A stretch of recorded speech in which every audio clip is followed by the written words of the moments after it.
From the nation's capital, the Conservative Caucus presents Conservative Roundtable, an in-depth look at today's most important issues. Welcome to Conservative Roundtable. I'm Howard Phillips, chairman of the Conservative Caucus, which sponsors these broadcasts. We have, as our special guest for this program, a walking encyclopedia, a man who knows more about American politics than any other person living or dead. From Connecticut, where he went to Fairfield University, the political editor of Human Events, Ronald Reagan's favorite tabloid. He's been there for some 30 years. John Gizzi. And I do not exaggerate when I tell you that you can ask John Gizzi about any precinct in America, any congressional district, any county, any state, and he will not only tell you about the contemporary facts, he'll give you a 30-year history of what's gone on in that particular jurisdiction. Well, John, before we talk about the past, let's talk about the present and the future. Right. People say that the November 2010 election is likely to be bountiful for the Republican Party. Do you agree? Well, at this point, I would have to say yes. But as James Baker, the former Secretary of State, once said, overnight is an eternity in politics.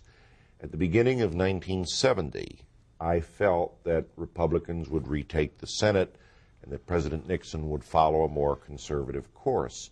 What happened was in September and October, the economy started to go down, unemployment went up, Democrats captivated the issue, held Republicans to a net gain of 2 in the Senate and a loss of 10 seats in the House, plus some major governorships that year. Even Ronald Reagan won by less than half the margin that he won his first term by as governor of California. So a lot of things you think will happen at the beginning of the year won't. As of today, Howard, I would have to say I'm cautiously optimistic Republicans will come close to taking the Senate and then winning the House of Representatives in a near repeat performance of 1994. Well, you're right. Overnight is a lifetime in politics. The prediction of some is that the Republicans just might recapture the U.S. Senate. What's your view of that? What seats are likely to swing Republican, and which Republican seats could be lost? Okay, this is like the bank shot in pool, where you have to hit 2 balls to get a third in. Right now, the number in the Senate... Are you a pool player? Yes. Good. 59 to 41. 59 Democrats, 41 Republicans. Filibuster proof, but that's about as far as it goes. In terms of vulnerable Democratic seats, Arkansas, where Senator Blanche Lambert Lincoln faces a difficult primary and traces every Republican. Lieutenant Governor is running to the left of her. Yes, exactly. And in Colorado, where Senator Michael Bennet was appointed over the mayor of Denver, who expected the appointment, faces one of 2 Republican challengers in the end. Is trailing both of them, I might add. Certainly in Illinois, Mark Kirk, a moderate, some say a liberal, is the Republican nominee. The Democratic Senate candidate, Alex Giannoulis, barely won the nomination and is faring very poorly in the polls. We've heard a lot about Indiana, where Senator Bayh retired at the last minute. There's 3 strong conservative... Do you think Hostetler has a shot at the nomination? Yes, I do. He's the best, in my opinion. Right. And again, as a journalist, I don't endorse candidates. I will say that former Senator Coates had a pretty good voting record when he was in the Senate. On the other hand, he has not been involved in politics in more than a decade. Hostetler is a real constitutionalist. Yes, he is. I think he would be, it would be like having another Ron Paul in the Senate. That's a good analogy, Howard, and I would tell you that Congressman Hostetler, whom I interviewed several times when he was in the House, was one of 25 Republicans to oppose the Bush-backed prescription drug package. He was vociferously against the No Child Left Behind federal education plan, and in what many say is a controversial measure, he broke with the Bush administration and more Republicans than not on the issue of Iraq. He was opposed to it. Yes, and to this day, he says he has no apologies for it, would vote the same way. I might add that in terms of politics, Indiana will be a barometer of the Tea Party movement, which Mr. Hostetler has quoted assiduously. Now, there is a third candidate in the interest of equal time, State Senator Marlin Stutzman. There are other states. Harry Reid, the Senate Majority Leader, can face one of several strong Republicans, all of whom lead him in the polls. And New York, at least one of the seats could very well go Republican. Now, Schumer is very strong, but why is there not a strong Republican challenger to Gillibrand? Okay, getting back to what we said originally, Howard, about overnight being an eternity in politics, my personal opinion from following the New York political situation is that a lot of people who might want to run in the end are hoping, working, and doing things overnight to see that former Governor George Pataki makes a comeback. He was elected governor 3 times. Quite honestly, many of my conservative friends who backed him the first time liked him in his first term, saw him gradually move to the left. He became a real liberal governor. Exactly. That said, you're not dealing with a big gene pool of talent over there, so waiting for Pataki to run is something that's not a surprise when you don't have a lot I've spoken to John from. LaBoutelier, the former congressman, and I've encouraged John to give it consideration. Right. And he said he would think of it. Again, I say this, as with Dan Coates. I knew John LaBoutelier before he was elected to Congress. He was elected in 1980, defeated in 1982. He's been out of the political arena now for 28 years. That's 2 lifetimes in politics. But I like him.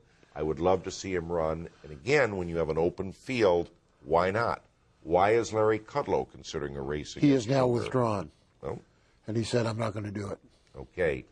There's an item for me to put in Human Events. You can learn a lot just sitting with Howard Phillips. And vice versa. Yes. Overall, And we're probably going to lose Judd Gregg's seat in New Hampshire. I disagree with you on that, Howard, and here's why. New Hampshire, as you know, a lot of people from your home state of Massachusetts and my home state of Connecticut made the migration into the state, and its politics changed.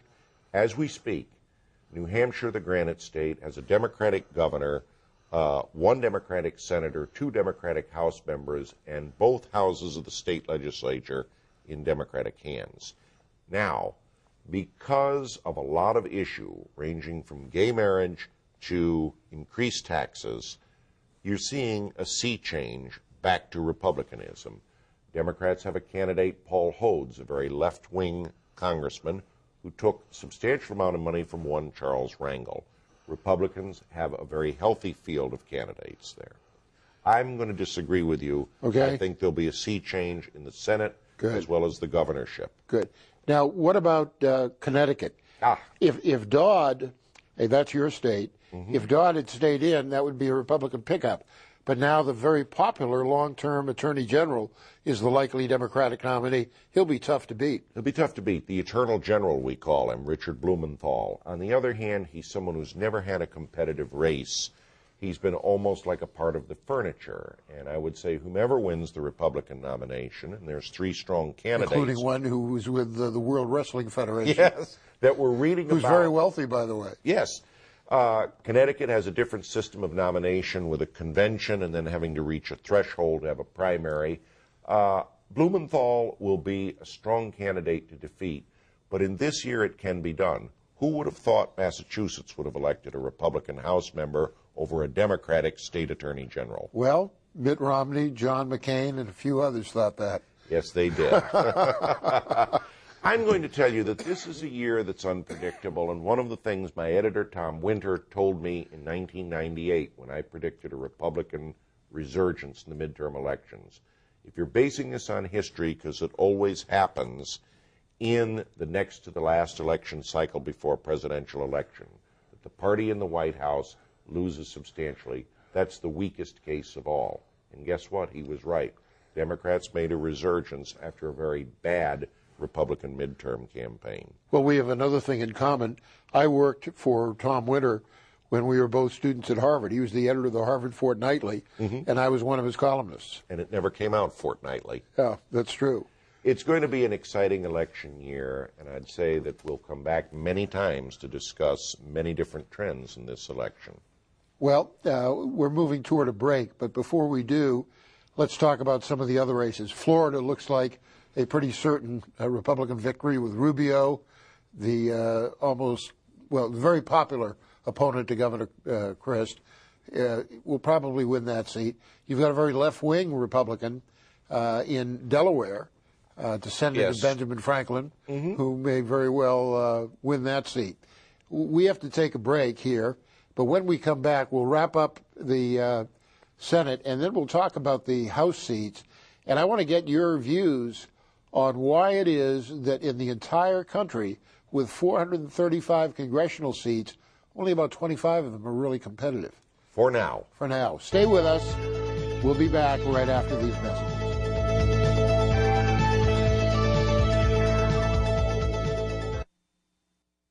You are a defender of liberty. You spoke out. That is part of your job. You were heard in Congress. No. You marched. You created a new movement. You endured attacks. You see folks waving tea bags around. Now you can help to Repeal the bill. go to sendthematmessage.com. Print the pledge to repeal Obamacare. Send it to your representative, senators, and candidates to sign that they pledge to repeal the bill. Repeal the bill. Repeal the bill. Repeal the bill. Repeal the bill. Repeal the bill. Repeal the bill. Repeal the bill. Repeal the bill. Now! Go to sendthematmessage.com and help. Repeal the bill.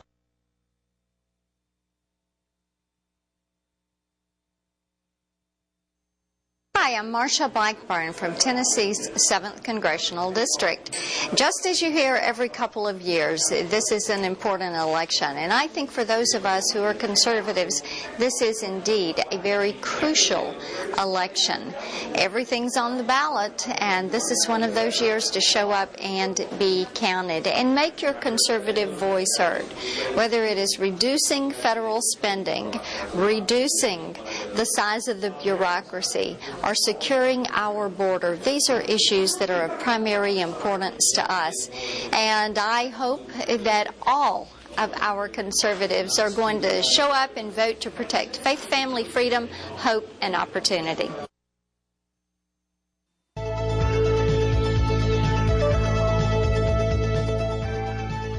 Welcome back. I'm Howard Phillips, chairman of the Conservative Caucus, which sponsors Conservative Roundtable, now being seen in communities all over the length and breadth of this great American republic. And if it's not in your community, you can check it out on YouTube. Let's finish up on the Senate. What about California? Wouldn't that be a prize if Barbara Boxer were defeated? Oh, it would be like taking out 3 red Chinese divisions. Yeah. But I have to tell you that one of the problems that Republicans have in California is a very divisive primary that's draining. And this year... This former congressman, Campbell, who was once characterized as a big liberal when he ran against Bruce Hershenson, I believe. Well, when he was in the House, yeah, too. Is looking more conservative compared to Carly Fiorina. Carly Fiorina is one of those great acts that is built up as a tremendous candidate on paper and then falls very short when actually descending into the political arena. I would have to say it's like the first person who ever got one of the $1 million contracts in baseball, Claudell Washington, who played for everybody. He was at Chicago for such a short time, they erected a sign over the stadium, Washington slept here. He played for the Yankees, he played for everyone imaginable, and just, I think in the end, left the majors with about a 300 average. And this was someone built up to be a great Hall of Famer. I might add he received the contract at first from one Ted Turner. That's what Carly Fiorina is turning out to be. Great on paper, great record in the past, and yet as a campaigner is not doing well. The family that founded Hewlett-Packard, that she worked for, the Packard family, has come out strongly against her at this point. On the other hand, Tom Campbell does have a voting record in the House which is to the left on everything, and even breaking with his former mentor, Milton Friedman, in denouncing the flat tax. And then the social issues coming out in favor of gay marriage, abortion.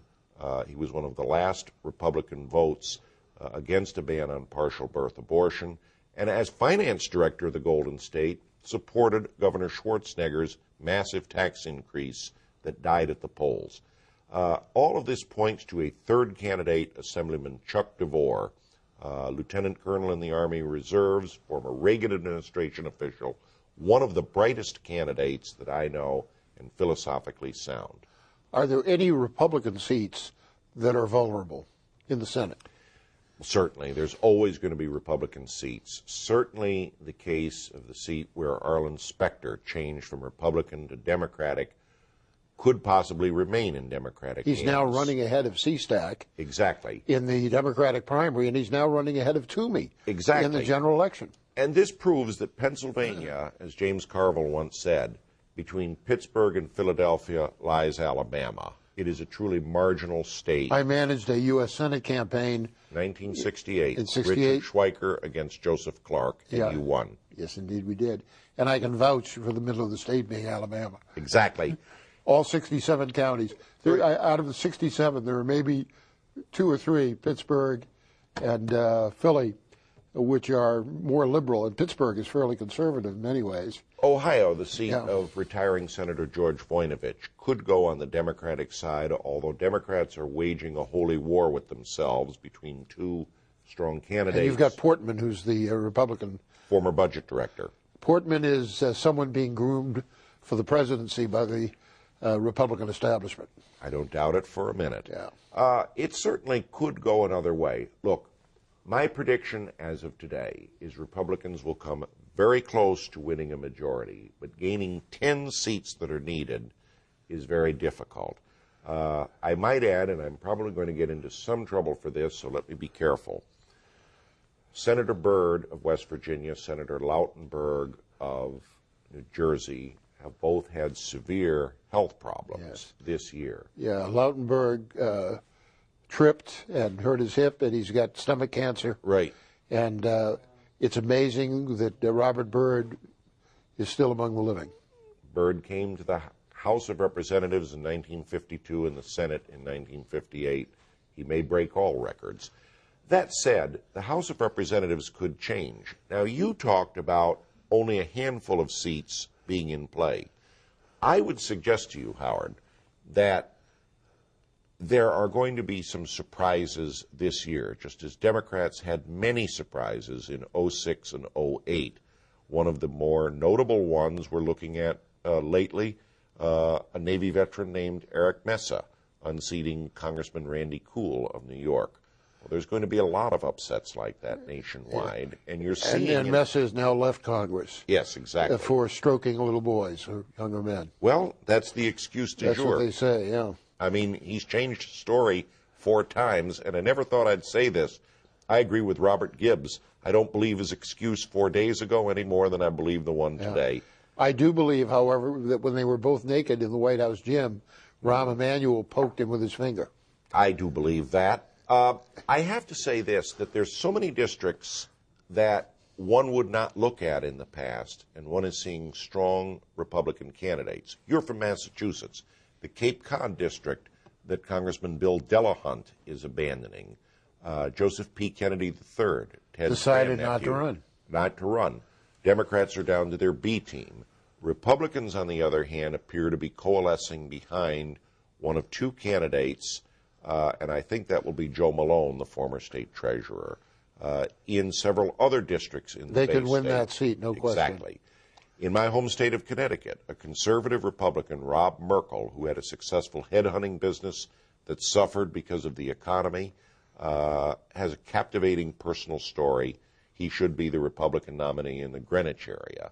That would be an historic change in the political zeitgeist of the Nutmeg State, a conservative, pro-life Republican winning in the Gold Coast of Greenwich and Fairfield County. And certainly in New York, many strong candidates are emerging in districts. Carolyn McCarthy, poster child for the anti-gun forces, and a big pro-abort. Right. Faces a very formidable Republican candidate with the Conservative Party line, Frank Scaturo, attorney, prominent Catholic lay leader, and as vigorous as they come.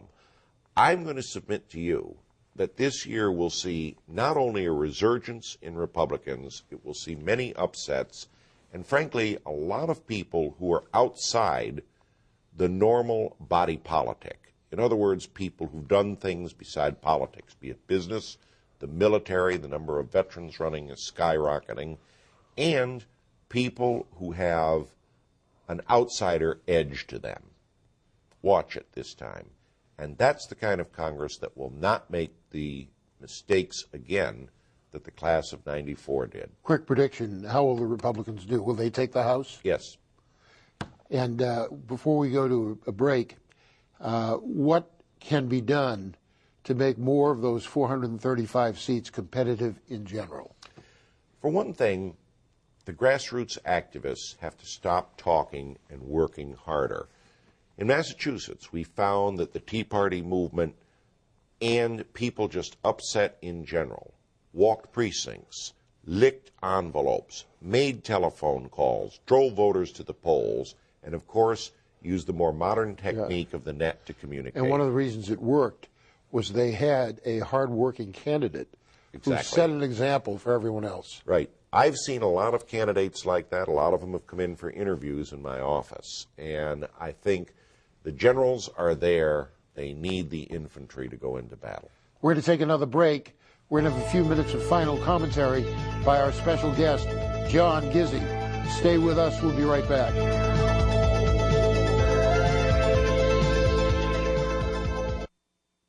Hey, listen. This is the greatest thing. I want to tell you something. Something's happening in this country.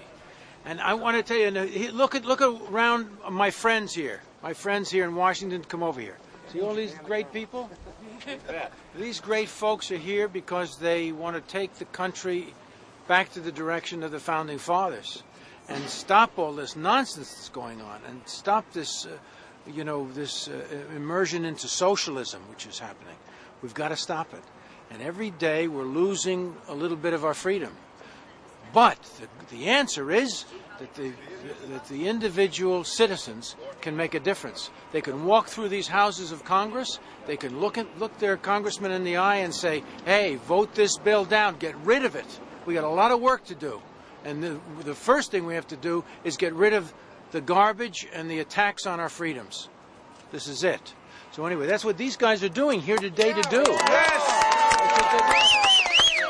And I say, all of you guys out there, with the sound of my voice and the visual that this great gentleman has created, get down here and do your responsible citizenship by going and seeing your representatives and telling them, what you want, because this is your house. It's not their house. Get in there and tell them what to do, and let's begin cleaning this country up. A big mess has been created in only a year's time, in 9 months' time, really. A big mess we have to recover from. We got to start working. We got to throw some people out. So anyway, I love this country. I love you. Go do your job. Thank you for your help. Thank you.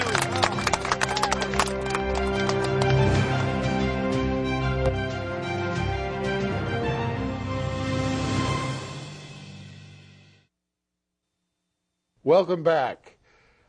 I'm Howard Phillips, chairman of the Conservative Caucus, which sponsors Conservative Roundtable.